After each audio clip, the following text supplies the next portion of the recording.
given the support, right? It has not been given the capital.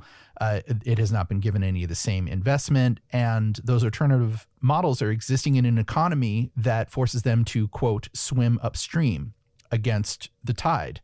So with the right support, we can break that paradigm. And I'm a very idealistic person. But even to me, this feels like a stretch, right? You have to have a lot of faith in humans giving up something that they've been getting for free that gives them a lot of value just to break that paradigm. Like, people love Gmail because it's free and it comes with docs and it comes with communications and it comes with a calendar. They get all this stuff for free in exchange for their privacy. Feeding the data machine. Yeah. People have been giving up their privacy for features since the dawn of the internet.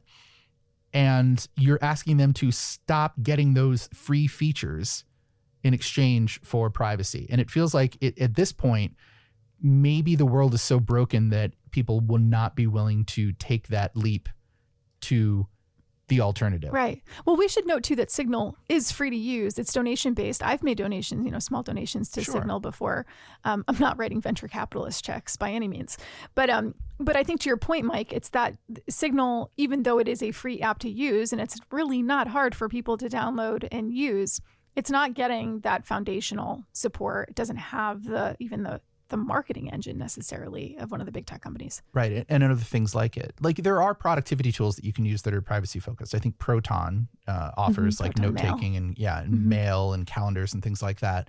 And they're an organization that is also nonprofit and interested in privacy.